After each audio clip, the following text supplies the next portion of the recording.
성경 말씀 요한복음 15장 9절부터 11절까지 말씀 가지고 나의 사랑 안에 거하라 라는 제목으로 말씀 증거하도록 하겠습니다. 요한복음 38번째 시간입니다. 그 말씀하기 전에 우리 주일학교 학생과 또 우리 청소년들은 예배실을 좀 옮겨주시겠어요? 예.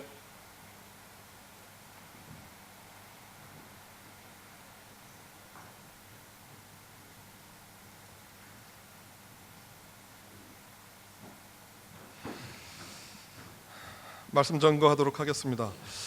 그 요한복음 14장부터 16장은 그 예수님의 마지막 제자들에게 전하는 유언이라고 말씀을 드렸습니다. 그래서 그 내용을 자세히 살펴보면 세 장이긴 하지만 그 각 장마다 이야기하고 있는 내용들이 조금씩 다릅니다. 그래서 그 내용들을 간추려 보면 예수님이 정말 우리들에게 얘기하려고 하는 것이 무엇인지 알 수가 있습니다. 먼저 14장은 예수님께서 나만이 유일한 구원의 길이라고 말씀을 하십니다. 그리고 14장에서 그 말씀을 하시고 난 다음에 16장에 가서 어떤 그 내용을 이야기하시냐면 예수님께서 그 구원을 주시는 유일한 길인데 그 길을 갈 수 있도록 누가 우리를 돕느냐 하면 성령께서 돕는다라고 말씀을 하십니다. 그래서 14장과 16장은 구원의 길을 제시하시고 그 구원의 길을 이룰 수 있는 조력자, 그 보혜사 성령님에 대해서 얘기를 합니다. 그럼 15장은 뭘 얘기하느냐 하면 예수님께서 우리에게 말씀하신 유일한 길이라고 했던 그 길을 어떻게 우리들이 이루어 가는지에 대해서 설명을 하고 있는 그 내용입니다. 그래서 우리가 이미 지난 시간 두 차례에 걸쳐서 15장 그 1절부터 8절까지 두 가지를 말씀드렸습니다. 첫 번째는 그 열매라는 것이고, 그리고 두 번째는 하나됨이라고 하는 그 단어였습니다. 그래서 열매와 하나됨이 이해되어지면 그 다음에 우리에게 무엇이 열리냐 하면 사랑이 열립니다. 그래서 그 사랑의 의미가 무엇인지 오늘 본문 말씀을 통해서 여러분들과 같이 은혜를 나누고자 합니다. 첫 번째로 예수님의 사랑 안에 거한다라고 하는 의미입니다. 계속해서 반복되어지는 내용이지만 우리들이 깊이 새겨야 할 것 가운데 한 가지는 열매라고 하는 단어의 이해입니다. 열매라고 하기 때문에 열매를 눈에 보이는 어떠한 그 과실이고 결과라고 우리가 생각하기 쉬운데, 요한복음 15장을 제가 해석하고 이해하면서 예수님께서 말씀하셨던 그 열매는 뭐냐 하면 우리들이 맺는 열매가 아니라 예수 그리스도를 우리들이 세상 가운데 전하는 데 있어서 그 전하는 것을 전하지 못하는 이유는 우리 안에 있는 가지라고 말씀을 드렸어요. 그래서 예수님에게 붙어있는 가지는 재해버림을 당하지 않지만 내게서 뻗어난 가지, 그러니까 나에서 또 뻗어난 그 가지, 나에게서 뻗어난 그 가지는 재해버리신다라고 말씀을 하세요. 더 많은 열매를 맺기 위해서. 그래서 그 열매라고 하는 것들은 뭐냐 하면 예수 그리스도께서 우리에게 보여주신 그 사랑과 은혜들을 온전히 세상 가운데 드러내기 위해서 내가 잘라야 되는 성품과 내 태도들이라고 말씀을 드렸어요. 그래서 이것들이 잘려져 나가면 그 잘려져 나간 자리 안에서 무언가 맺히게 되어지는데 그것이 열매예요.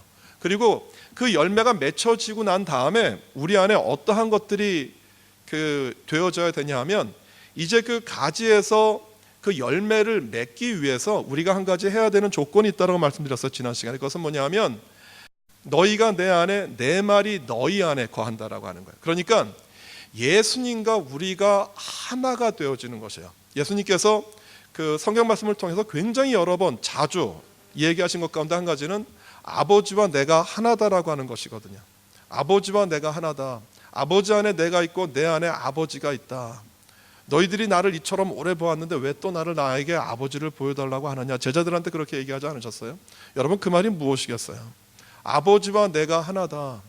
원래 예수님은 하나님과 한 분이세요. 한 분이세요. 그런데 그 하나다라는 것들을 세상에 있는 사람들이 믿지 못하는 것은 무엇이냐 하면 예수님 안에 있는 무엇 때문에 그래요. 만약에 예수님이 하나님의 모습으로 이 땅에 오셨을 때 그런 얘기를 하면 사람들이 아무도 토를 달지 않았을 거예요. 그런데 문제는 예수님이 인간의 몸을 입고 오셨음에도 불구하고 아버지와 나는 하나다라고 하는 거예요. 영적으로는 하나일지 몰라요. 그러나 우리들이 눈에 보기에 예수님과 하나님은 하나가 될 수 없거든요. 그런데 그럼에도 불구하고 예수님은 계속해서 나와 아버지는 하나다라고 말씀을 드려요. 여러분, 그 하나다라고 하는 것은 몸이 하나가 된다라고 하는 그런 의미만이 아니라 아버지의 뜻과 나의 뜻이 하나가 되어지는 것이에요. 아버지가 이 세상을 바라보시는 그 마음, 세상을 구원하기를 원하셨던 그 마음이 내 안에도 있다라고 하는 거예요. 그래서 하나님과 내가 하나가 되었다라고 하는 그 말은 하나님의 뜻과 내 뜻이 이 세상을 구원하는데 하나로 뭉쳐져 있고 하나로 초점을 맞추고 있다라고 하는 이야기예요. 그런 의미에서 보면 예수님과 우리가 하나가 되었다라고 하는 그 의미도 뭐냐 하면 예수님이 이 세상에서 말씀하시고자 하는 그 말씀과 가르침이 나의 뜻이기도 한 것이에요. 그런데 우리들이 본질적으로 그것을 할 수가 없는 것은 뭐냐 하면 예수 그리스도가 이 세상을 구원하시기 위해선 예수님이 버리셔야 될 것들이 굉장히 많았어요. 그건 뭐냐 하면 하나님과 동등된 자격이에요. 생각해 보시겠어요? 하나님과 동등된 자격으로 이 세상을 창조하셨던 예수님께서 이 땅에 오셨어요. 오신 이유는 뭐냐 하면 당신의 뜻을 이루기 위해서. 그래서 아버지의 뜻을 이루기 위해서 예수님이 하셨던 수고는 뭐냐 하면 나를 비워서 하나님의 뜻 가운데 들어가는 거죠. 우리가 하나님의 뜻과 하나가 되어지려고 할 때 문제는 뭐냐 하면 그 예수 그리스도의 뜻을 이루기 위해서 내가 가지고 있는 생각과 내가 가지고 있는 것들을 내려놓아야만 된다라고 하는 것이에요. 앞절에서 말하였었던 가지에서 뻗어난 그 가지를 자른다라는 말과 똑같이 일맥상통하는 말이에요. 그래서 예수 그리스도가 가지시고 있는 그 뜻, 이 세상을 구원하고 이 세상을 통해서 하나님의 영광을 드러내게 하려고 하는 그 하나님의 그 예수님의 뜻이 나의 삶 가운데서도 동일하게 이루어지는 것, 이것을 하나됨이라고 얘기를 하는 거예요. 그런데 그 하나됨 가운데 들어가면 무엇이 보이냐 하면 오늘 본문 9절에 나와 있는 사랑이 보여요. 이것이에요. 그 탕자에게 있어서 아버지는 아버지예요. 그 탕자는 어떻게 생각했느냐 하면 아버지 집에서 아버지 말씀을 순종했을 때에는 나는 아들이었지만 아버지의 뜻을 거스르고 배반하고 객지에 나가서 허랑방탕하게 살았을 때에는 나는 아버지의 자녀가 아니라고 생각을 했어요. 그런데 그 탕자가 다시 아버지 집에 돌아왔었을 때 그 하나님은 탕자에 대한 자기의 생각을 거두지 않았어요. 그 탕자가 언제, 그 둘째 아들이 언제 돌아올지 몰라서 문을 열고 기다렸던 것이 하나님의 마음이었다라고 하는 거예요. 우리가 예수 그리스도와의 연합을 이루고 난 다음에 예수님 앞에 찾아가서 예수님을 만나면 무엇을 깨닫게 되냐 하면 그 예수님이 집 나간 탕자를 기다리셨던 것처럼 지금까지 나를 기다리셨다라는 사실을 깨달아요. 나를 끊임없이 기다리셨고 내가 그 아버지의 뜻 가운데 행해서 겸손하고 순종하고 따르는 그 모습을 살기를 지금까지 기다렸다라는 사실들을 깨닫게 되어지는 것이에요. 그래서 예수님을 만나면 내 인생을 통해서 하나님의 뜻이 무엇인지 깨닫고 나면 그 자리에서 발견되어지는 것이 사랑이에요. 나를 사랑하셨던 사랑. 그 사랑이 그냥 말로만 사랑하는 사랑함이 아니라 당신의 온 몸과 온 피와 당신의 모든 것을 다해서 사랑하셨던 그 사랑이 보여요. 그 사랑이 보이는 자리에서 예수님께서 이렇게 말씀하신 거예요. 9절 말씀에 이렇게 얘기를 하세요. 아버지께서 나를 사랑하신 것 같이 나도 너희를 사랑하였으니 나의 사랑 안에 거하라. 아버지께서 사랑하셨던 그 사랑의 결과가 뭐예요? 하나님이 예수님을 사랑하셨어요. 그런데 여러분 한 가지 기억하세요. 뭐냐 하면 하나님과 예수님은 본질상 한 분이시잖아요. 그런데 하나님이 예수님을 사랑하신다라고 하는 그 의미가 뭘까요? 여러분, 내가 나를 사랑하는 거예요. 하나님이 예수님을 사랑하시는 거예요. 그 하나님이 예수님을 사랑하셨는데 그 두 분이 본질상 한 분이시지만 그 사랑을 사람한테 표현하기 위해서 그 사랑을 표현하고 나타내신 방식이 뭐냐 하면 두 분이 한 분이셨던 그 관계를 우리에게 보여주기 위해서 어떻게 만드시냐 하면 그 하나였던 사랑을 이 세상 가운데 보내는 사랑으로 보여주신 거예요. 그러니까 하나님이 우리를 사랑하셨어요. 하나님 우리를 사랑하시기 때문에 이 세상을 구원하고 이 세상에 있는 모든 사람들을 건지기를 원하시는데 그것을 보여주시고 나타내신 대상이 누구냐 하면 예수 그리스도예요. 그러니까 예수 그리스도 입장에서는 그 하나님의 사랑을 드러내기 위해서 자기가 가지고 있는 모든 것들을 전부 이 세상에서 던졌어야만 돼요. 하나님의 자리에서 인간으로 내려오는 것으로만이 아니라 인간으로서 인간이 져야 되는 가장 극심한 고통인 십자가까지 지시면서 우리에게 무엇을 보여주셨냐 하면 그 사랑을 보여주신 거예요. 그러니까 하나님의 사랑이 우리에게 보이고 나타날 때마다, 예수 그리스도를 통해서 나타날 때마다 그 자리에서 드러나는 것은 뭐냐 하면 예수 그리스도의 십자가였고 죽음이에요. 그런데 예수님이 오늘 그 이야기를 하시는 거예요. 아버지께서 나를 그렇게 사랑하신 것 같이 나도 너희를 사랑한다라는 거예요. 아버지가 이 세상을 사랑하기 위해서 나를 이 세상에 보냈던 것처럼, 그렇게 내가 이 세상 가운데 낮아져서 너희들을 사랑했던 것처럼 나도 너희를 사랑한다라는 거예요. 그 사랑의 수고와 그 사랑의 가치들을 내가 지금 다 너희들에게 보여주겠다라는 거예요. 그게 뭐예요? 그게 십자가의 사랑이었거든요. 그러면서 하시는 말씀이 그 사랑 안에 거하라는 거예요. 그 사랑 안에 거해. 아버지께서 나를 보내셨던 그 사랑을 내가 너희들한테 다시 보여주는데 그 사랑 가운데 거해 라고 말을 하시면서 그 사랑 가운데 거한다라는 것을 10절에서 이렇게 설명을 하세요. 10절 말씀 다 같이 한번 읽어볼까요? 시작. 내가 아버지의 계명을 지켜 그의 사랑 안에 거하는 것 같이 너희도 내 계명을 지키면 내 사랑 안에 거하리라. 예수님이 이렇게 표현하셨어요. 우리가 예수님을 사랑하는 것을 가르쳐주기 위해서 예수님이 하나님을 사랑하는 것을 보여주신 거예요. 그런데 한 가지 기억하셔야 되는 것은 이 사실이, 이 현상이 하나님과 예수님 사이에 일어나지 않아요. 사랑하고 사랑을 보여주고 나타낼 필요가 없어요. 두 분은 한 분이시기 때문에. 그런데 이것을 이렇게 표현한 이유는 뭐냐 하면 예수님과 우리가 하나가 되어지고 우리가 예수님 안에, 그 사랑 안에 거한다라는 것이 무엇인지 설명하기 위해서 이렇게 설명하신 거예요. 예수님이 이렇게 설명해요. 내가 그 아버지의 사랑 안에 거하는 것은 뭐냐 하면 나에게 말씀하셨던 그의 계명을 지키는 것이야. 그런데 생각해 보시겠어요? 예수님은, 사도 요한은 예수님을 어떻게 설명을 해요? 태초에 말씀으로 계신 분이 예수님이라고 말씀하셨잖아요. 그러니까 구약 성경에서 말씀하셨던 그 모든 말씀이 결국 누구신 거예요? 예수님이신 거예요. 말씀이 인간의 몸을 입고 이 땅에 오신 사건이잖아요. 그 말씀이세요. 그럼 그 말씀 안에 무엇도 포함이 되어져요? 그 말씀 안에 계명도 포함되어지는 거예요. 십계명도. 그러니까 이미 구약 성경에서 주어졌던 모든 말씀, 계명과 율법이 모든 것들을 내가 지켰다라는 거예요. 그런데 예수님은 이것은 지킬 필요가 없어요. 왜냐하면 그것이 예수님 자체이니까. 그런데 이 표현을 한 것은 뭐냐 하면 예수님이 무엇을 입고 계신 분이에요? 우리와 똑같은 인간의 몸을 입고 오신 분이시거든요. 그러니까 인간의 몸을 입고 오신 상태에서 무엇을 행하신 거냐 하면 당신이 말하였던 했던 말씀을 지킨 거예요. 예수님이 인간의 몸을 입고 내가 말하였던 그 모든 말씀과 가르침들을 지킨 것처럼, 그것이 내가 하나님의 사랑 안에 거했다라고 하는 그 거함처럼 너희도 이것을 한번 해보라는 거예요. 너희들이 내 사랑 안에 거하는 것은 뭐냐 하면 내가 너희들에게 말하였던 말과 계명을 너희들이 지키는 것이야. 내가 너에게 가르쳤던 그 가르침을 지키는 것이야. 그런데 우리가 이것 잘 하지 못해요. 주님께서 우리에게 말씀하셨던 가르침, 주님께서 우리에게 설명하셨던 그 내용들을 우리들이 실제로 우리의 삶 가운데 사는 것이 어렵고 힘들어요. 그 어렵고 힘든 이유는 전부 우리가 앞선에서 얘기했었던 열매다 걸리는 거예요.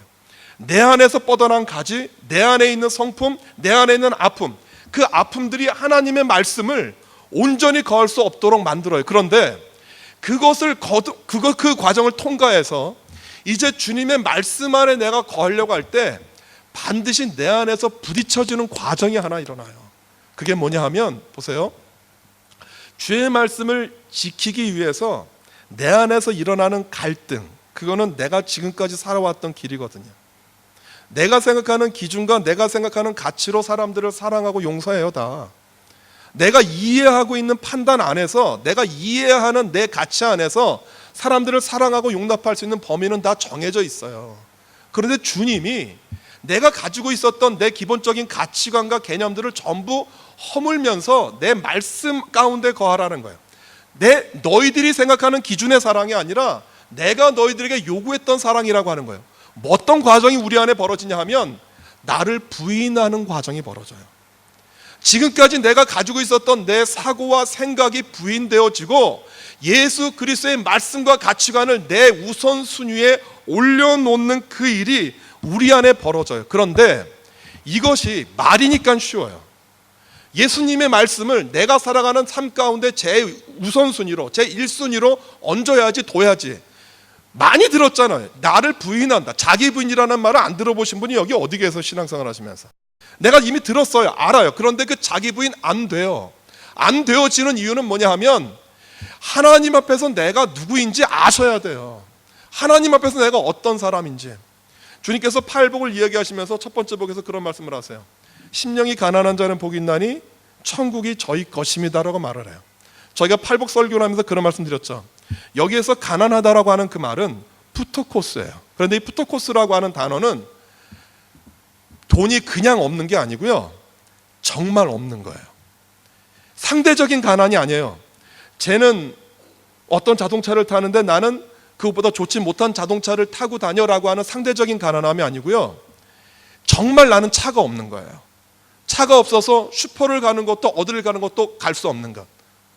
예를 들어서 내가 밥을 먹지 못하면 라면을 먹지라고 하는 그런 상대적인 박탈감이 아니라 정말 내일 아무것도 먹을 것이 없는 가난함이에요.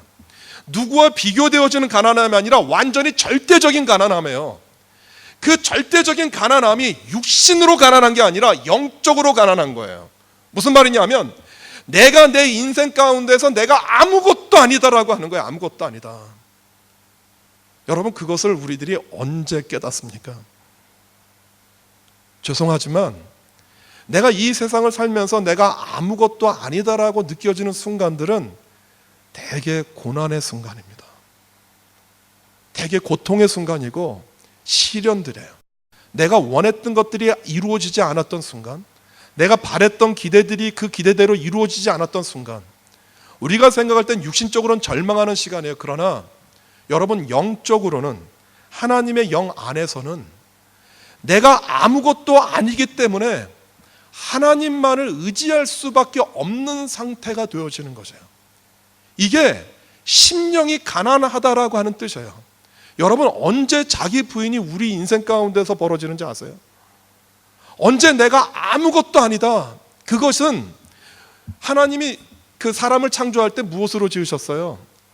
흙으로 지으셨다라고 되어 있잖아요. 그 아담아라고 하는 북다라고 하는 그 흙이에요. 그런데 우리가 겸손하다라고 하는 말, 그 휴밀리티라는 것이 휴무스라는 어원에서 나왔다라고 되어 있잖아요. 그런데 그 휴무스가 먼지예요. 더스트예요. 내가 하나님 앞에서 먼지야, 흙이야. 내가 이렇게 흙에서 왔으니까 흙으로 돌아갈 수밖에 없는 존재라고 느끼는 바로 그 순간, 내 심령이 그렇게 가난해지는 순간 드디어 우리 안에 뭐가 이루어지냐면 하나님의 뜻이 내 안에서 이루어지도록 나를 온전히 꺾는 겸손과 헌신이 이루어져요. 그런데 기억하세요. 이 자기 부인이 일어나고 난 다음에 무엇이 찾아오냐 하면 내가 내 것을 버렸잖아요. 내가 가지고 있는 모든 것을 내려놨잖아요. 나는 아무것도 할 수 없다라고 주님 앞에 완전히 고백하고 항복했잖아요. 그 항복했기 때문에 그 다음에 주어지는 것은 뭐냐 하면 내가 얻으려고 했던 세상이 아니라 하나님이 나에게 주시는 세상이 내게 보여지는 거예요. 똑같이 밥을 먹고 똑같은 일을 하고 똑같은 그 일에 종사를 하지만 그 일은 내가 나를 위해서 한 것이 아니라 하나님이 내 인생 가운데 허락해 주신 은혜가 되는 거예요. 여러분, 주의 이름으로 부탁합니다. 우리가 살면서 반드시 겪어야 되는 과정 가운데 하나는 오늘 요한복음 15장에 나와 있는 이 이야기는 너는 하고 너는 하지 않아도 돼가 아니에요. 너희가 예수 그리스도의 이름으로 구원을 받았다라고 하면, 너희가 영생을 얻는 그 길을 걸어간다라고 하면 반드시 해야만 해야 되는 그 길인 거예요. 예수 그리스도와 우리가 하나가 되어서 그 예수 그리스도의 사랑 안에 거할 때 우리에게 주어지는 그 연합이 바로 이 자기 부인을 통해서 이루어져요. 이 자기 부인을 통해서 이루어지는 그 연합이 우리 가운데 모두에게 일어나기를 바랍니다. 그러면 마지막으로요, 예수님의 사랑 안에 거할 때 우리들에게 찾아오는 것은 어떤 것일까요? 우리는 보통 그런 생각을 해요. 우리가 어떤 일들을 굉장히 힘들게 하고 어떤 사람이 나에게 부여한 숙제를 굉장히 어렵게 다 잘 마쳤어요. 그러면 그것에 대해서 무엇을 기대하죠? 보상을 기대를 해요. 근데 그 보상을 어떤 보상을 기대해요? 눈에 띄는 놀랄만한 보상을 원하잖아요. 예를 들어서 여러분들이 수고하고 애썼어요. 그런데 그 수고하고 애썼다고 여러분들의 상사가 보너스를 200% 줘, 내가 300% 줘. 그러면 내가 정말 잘했구나라고 생각이 드는 거예요. 그런데 내가 수고하고 애써서 어떤 일을 잘했어요. 그런데 거기에 대해서 아무런 반응을 안 해요, 상사가. 예를 들면 정말 힘들게 어렵게 정말 그 주일 봉사하고 여러분들 가운데 제가 부탁한 일을 열심히 하셨어요. 그런데 제가 지나가면서 만날 때마다 아무 말도 안 해요.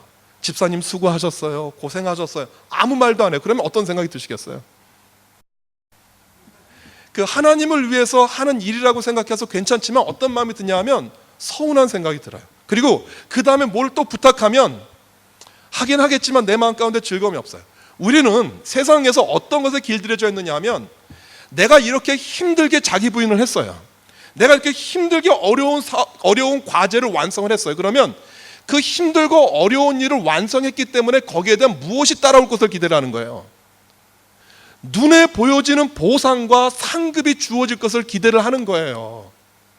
그런데 주님께서 그렇게 힘들게 자기 부인을 했던 사람, 예수 그리스도의 사랑 안에 거했던 사람에게 주신다고 하시는 게 뭔지 아세요? 11절 말씀 같이 한번 읽어볼까요? 11절 말씀 시작. 내가 이것을 너희에게 이름은 내 기쁨이 너희 안에 있어 너희 기쁨을 충만하게 하렴이라. 결론으로 말하면 뭐예요? 너희가 자기 부인을 하고 너희가 너희 스스로를 정말 십자가에서 못 박는 그런 힘들고 어려운 과정들을 다 하고 나면 내가 너에게 주는 상급, 보상이 뭐냐 하면 그게 뭐라고요? 그게 기쁨이라는 거예요. 그게 기쁨이라는 거예요. 여러분, 이 기쁨이라고 하는 그 의미를 여러분 이해하시겠어요? 하나님에게 고민이 하나 있어요. 그 고민은 뭐냐 하면 하나님이 기뻐하시는 것을 세상도 기뻐하고 하나님이 슬퍼하는 것을 세상도 슬퍼하기를 원하세요. 다시 말하면 아버지의 뜻이 예수 그리스도를 통해서 이루어진 것처럼 예수 그리스도의 뜻이 우리를 통해서 이루어지는 것이에요. 이게 연합이라고 말씀드렸잖아요. 하나님의 뜻이 예수 그리스도를 통해서 이루어지고 예수 그리스도를 통한 그 하나님의 사랑이 우리를 통해서 이루어지는 것이에요. 그런데 그것이 이루어지고 난 다음에 우리에게 주어지는 것, 우리가 하나님과 완전히 하나 되었을 때 느껴지는 것이 세상에 있는 금은 북이 영화가 아니라 하나님 안에 있는 그 기쁨이 나에게도 충만히 거하는 거라는 거예요. 이 세상의 복과 이 세상의 그 보여지는 것들을 기대했던 분들에게는 이것이 얼마나 우리를 실망시키는지 몰라요. 그러나 한 가지 보시겠어요? 하나님이 오늘 주시겠다고 하셨던 그 기쁨이 뭔지 아세요? 그 기쁨이 이 세상을 창조하고 난 다음에 주님이 세상을 바라보셨던 기쁨이에요. 주님이 사람을 창조하고 난 다음에 정말 내가 기쁘다라고 말씀하셨던 그 기쁨인 거예요. 하나님의 뜻대로 이 세상이 조화롭게 돌아가는 세상, 사람이 자연을 보호하고 사람이 생물을 보호하고 사람이 사람을 귀하게 여기고 사람이 사람을 소중하게 여길 때 느껴지는 그 완벽한 조화 가운데 벌어지는 하나님의 기쁨, 그 기쁨이 우리 안에 있다라고 하는 것이에요. 여러분, 이것이 어떻게 이루어지냐 하면 보세요. 우리가 하나님 앞에 나갈 때 근심하고 걱정하고 괴로워하는 것들의 대부분의 문제는 뭐냐 하면 죄송하지만 하나님과 내가 하나가 되지 않는다라고 하는 영적인 문제가 아니라 대부분 이 세상에서 우리들이 걱정하고 근심하는 현실의 문제인 거예요. 여기 지금 예배 드리고 있는 여러분들 가운데 현실의 문제와 현실의 고통과 현실의 아픔을 갖고 계시지 않는 분들이 어디 계세요? 이스라엘 백성들이 평안했어요. 이스라엘 백성들 가운데 그 복과 은혜가 임했어요. 이스라엘 백성들이 선택했던 게 뭔지 아세요? 하나님을 떠나잖아요. 이스라엘 백성들에게 고통과 괴로움이 찾아왔어요. 이게 사사기의 주제잖아요. 그럴 때 이스라엘 백성들이 하나님 앞에 왔었던 태도가 뭐예요? 하나님을 다시 찾는 것이잖아요. 여러분, 우리 가운데 예수 그리스도 앞에 나갔을 때 우리 가운데 다가오는 그 고통과 어려움의 문제가 전부 이 세상 가운데 있는 현실의 문제예요.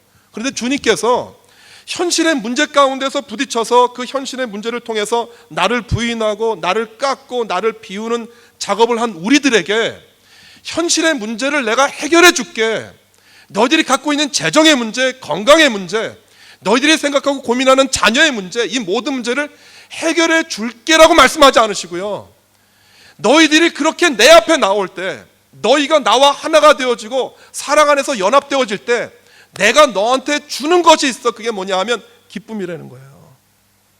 그게 기쁨이라는 거예요. 그게 어떻게 기뻐져요? 이 말은 무슨 뜻이냐 하면 내가 가지고 있었던 모든 걱정과 근심을 누구에게 위임한다라는 거예요. 기억하세요? 수고하고 무거운 짐진 자들아 다 어디로 오라고요? 나에게로 오라고. 내가 너희들을 편히 쉬게 하겠다라고. 여러분, 성경에서 말씀하셨던 모든 것들이 전부 하나로 일치되는 것 아세요? 우리들이 가지고 있었던 모든 걱정과 근심과 염려의 문제들을 더 이상 내 것이 아니라 주님께 의탁했었을 때, 여러분 보세요, 이건 물리적으로 생각할 때 간단하잖아요. 내가 가지고 있는 걱정과 근심을 다 덜었어요. 다 날라갔어요.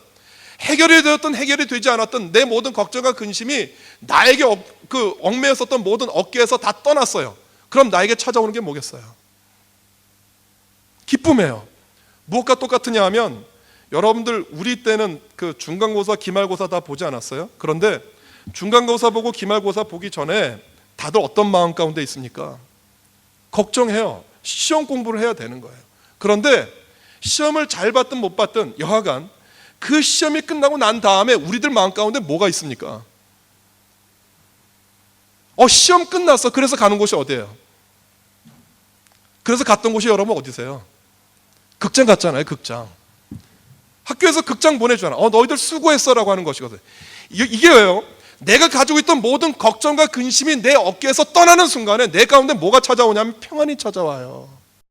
주님께서 지금 나에게 필요한 물질과 재물과 건강과 내게 필요한 모든 것들을 주시지 않는다라는 게 아니에요. 뭐냐 하면 너희들이 가지고 있는 모든 걱정과 근심을 나에게 맡기면, 그리고 그것을 통해서 너희들이 자기 스스로가 부인되어지는 그 부인을 경험하면 내가 너희들에게 그것을 나에게 맡겼기 때문에 주는 그 하나됨의 기쁨이 있다라는 거예요. 그 기쁨을 오늘 내가 너희들에게 주겠다라는 것이에요. 전 말씀드릴 수 있어요. 주님의 사랑 안에 거한다라는 것 쉽지 않아요. 주님의 사랑 가운데 찾아가서 나를 사랑하신다라고 하는 그 주님의 거한다라는 말 떠나지 않는 것이잖아요. 그 영원히 살게 되어질 때 어떤 것이냐 하면 내 손에, 내 환경에, 내 삶 가운데 주어져 있는 어떤 환경보다도 무엇이 큰 거냐 하면 예수 그리스도의 사랑이 큰 거예요. 그래서 내 삶 가운데 주어지는 죽음이나 걱정이나 근심이나 어려움이나 질병도 이길 수 있는 기쁨이 우리 안에 생긴다라고 하는 거예요. 이 은혜가 우리 가운데 있기를 바라고요. 이 기쁨이, 사랑 안에 거할 때 찾아오는 이 기쁨이 우리 모두에게 충만하기를 주님의 이름으로 소원합니다. 기도하겠습니다.